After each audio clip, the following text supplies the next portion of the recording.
አስተዋጽኦ አለ። ስለዚህ የማን ነው እዚህ ባለቤት የማን ነው? በተለይ ቀጥታ ስራውን በመስራት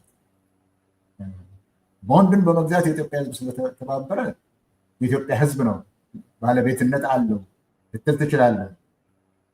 አሁን ጠቅላይ ሚኒስትሩ ያው ኢምንት ነው የኢትዮጵያ ህዝብ የሰጠው ገንዘብ ነው ያለት አንድ ጊዜ 12 ቢሊዮን ብቻ ስለሆነ ኢምንት ነው ያለት እና ኢምንት አይደለም። ይሄ ከመቀነቷ ፈታ የሰጠች እና የገዛች ስለሆነች የባለቤትነት የማን ነው የሚለው ላይ ባለቤትነትም አለው የኢትዮጵያ ህዝብ ማለት ነው። የኢትዮጵያ ህዝብ ሲባል ግን እንደ ህዝብ እንዳው እንደዚሁ በደፈናው ሳይሆን ኢንጂነሮች አሉ። ምክንያቱም ይሄ መታወቅ ያለበት የውጭ ሀገር ኢንጂነሮች በአማካሪነት በዓለም ላይ የግድብ መሰረቱ ሲጣል ቴክኒክ ስራው ሲሰራ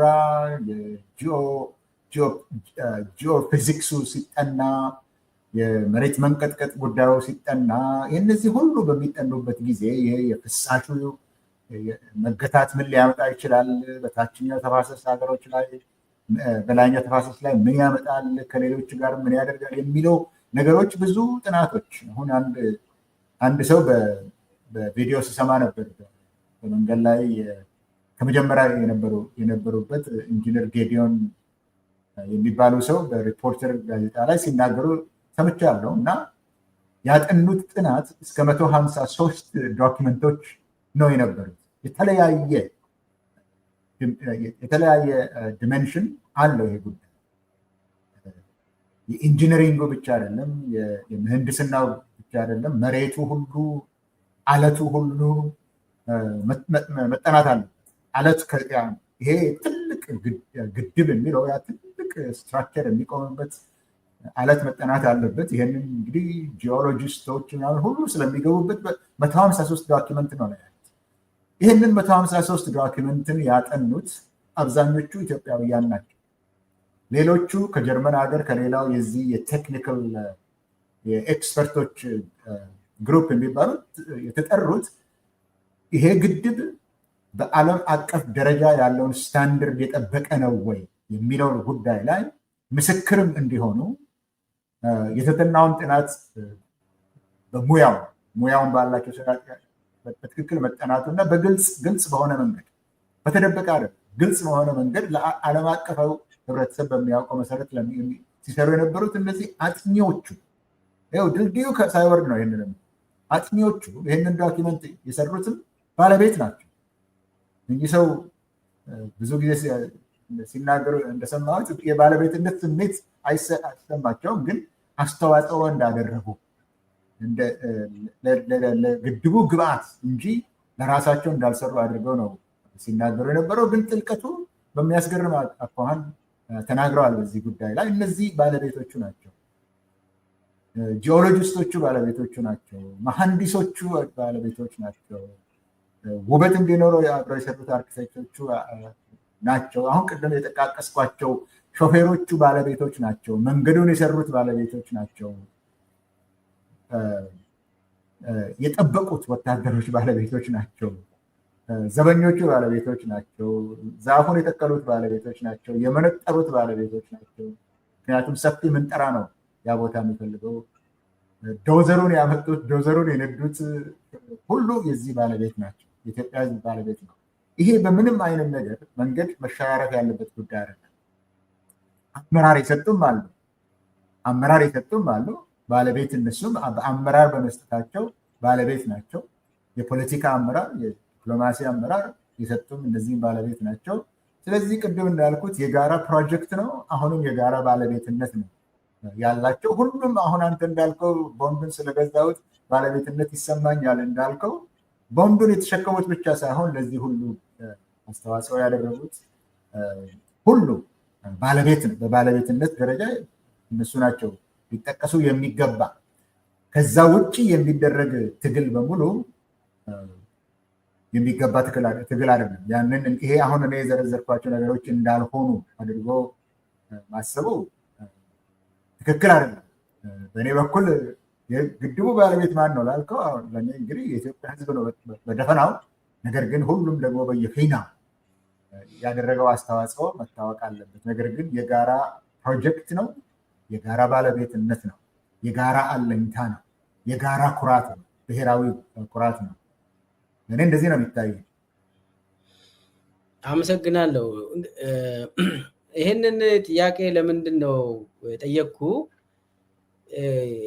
አብይ አህመድ ራሱ እንዳስጀመረ እና ራሱም እንዳስጨረሰ አድርጎ ለማቅረብ ስለሞከረ ነው።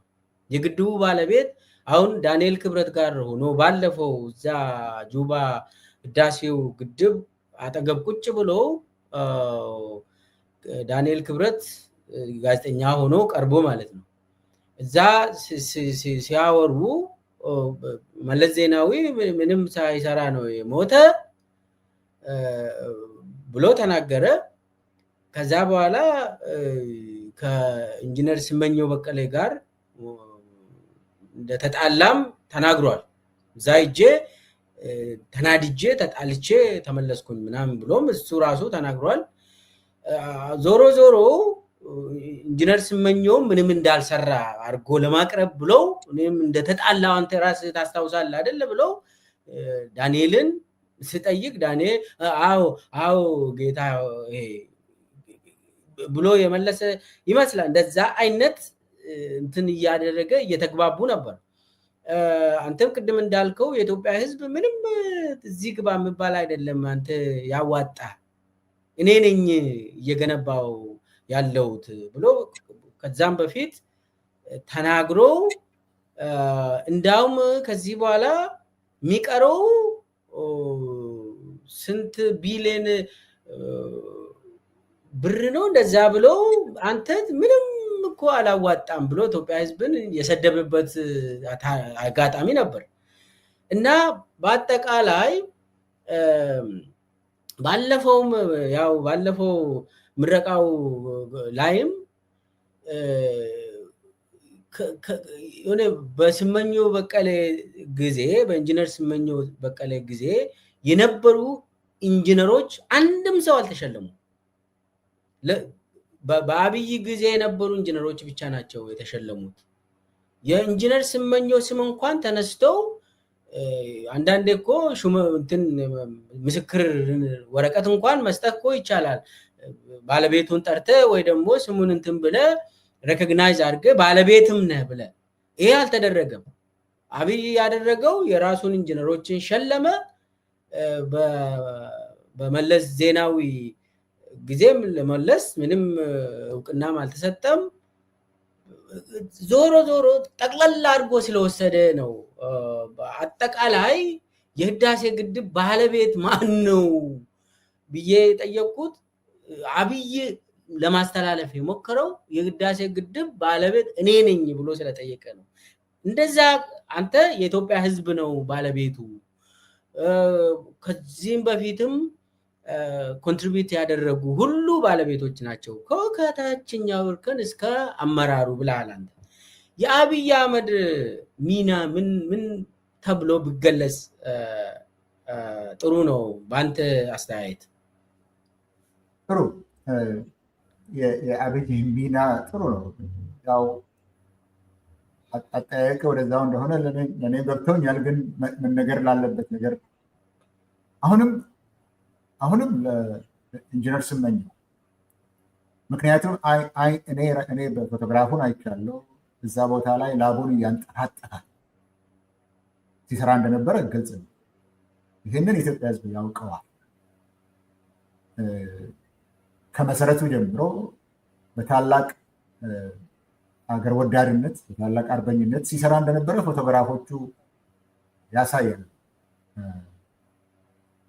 እንግዲህ ከኢንጂነሮች ውስጥ እሱ አንጋፋ ሆኖ ሊታይ ይችላል እና ነገር ግን ህይወቱን ስላጣበት በዚህ ጉዳይ ህይወቱን ስላጣበት ትልቅ ቦታ አሁንም ለውጥ እኮ ይመጣል። ጊዜ ይለወጣል። ጊዜ ሲለወጥ ኢንጂነር ስመኘው በቀለ ስሙ የሚነሳበት ጊዜ ይመጣል። የብልጽግናው ፕሬዚደንትና የእሳቸው አባሃና ቁጭ ብለው እዛ ላይ ሲናገሩ እዛ ድረስ ሄደው የጋዜጣዊ መግለጫ እነሱ አቀማመጡ ራሱ እኮ እኔ ነኝ ባለቤቱ፣ ከኔ ጀርባ ያለው እኔ ነኝ ነው። አቀማመጡ ራሱ እንደዛ ነው የሚመስለው። ግን ኑዛዜ ነች ያቺ። ስለ ኢንጂነር ስመኘው በቀለ ተናድጄበት ነው የመጣው፣ አንተም ታውቃለህ፣ ምስክር ሁን ብለው መናገራቸው በግድያው ውስጥ እጅ እንዳላቸው የመጀመሪያው ኑዛዜ ወይ ሁለተኛው ኑዛዜ ሊሆን ይችላል። ምክንያቱም በመጀመሪያ ኢንጂነር ስመኘው በተገደለበት ዕለት ኢንጂነሩና ስራውን ሲሰሩ እሳቸው እንደነበሩ ተናደውበት የገቡት እኚህ የብልጽግና ፕሬዚደንት ተናደው መመለሳቸውን ራሳቸው እያወቁ ስመኘው በቀለ የሚባል ሰው ሞተ ብለው ነው ከዚህ ከአሜሪካ የተናገሩት። ያ ሁሉ ገና ከመጀመሪያው የምታውቀውን ሰው ሌላ ደግሞ ገዳይ እንዳለ ያን ጊዜ ደግሞ ለጦርነት ሲዘጋጁ እንደነበረ የታወቀ ስለሆነ ገዳዩ ምናልባትም የህወሓት ሰዎች ናቸው ለማለትም ሲዳዳቸው እንደነበረ ግልጽ ነው። አሁን ደግሞ ይሄ ኑዛዜ ነው ልትለው ትችላለህ። በዚህ ላይ ኑዛዜ ነው ለማለት ነው። ግን ለኢንጂነር ስመኘው ትሪቢዩት በመስጠት ነው ይህንን ያልኩት። ያንተን ጥያቄ ረስቼው ሳይሆን ይሄ መነገር ያለበት ነው። ሌላ ቀን ለውጥ በሚመጣበት ጊዜ የሚታወሱበት ጊዜ ይመጣል። ሐቁም የሚወጣበት ጊዜ ይመጣል። ምክንያቱም ጊዜ የማያወጣው ነገር የለም። ይሄ ኑዛዜ ራሱ በጊዜ ነው የወጣው፣ ሳይታወቅ ኑዛዜ ራሱ በጊዜ ነው የወጣው። ነገር ግን ዓላማው ምንድን ነው ላልከው፣ ምንድን ነው ያደረጉት እዚህ ላይ ቅድምም የኢትዮጵያ መሪዎች ድሮም አልመዋል፣ ግድብ ለመስራት አልመዋል ብለው ከዚህ በፊትም ሲናገሩት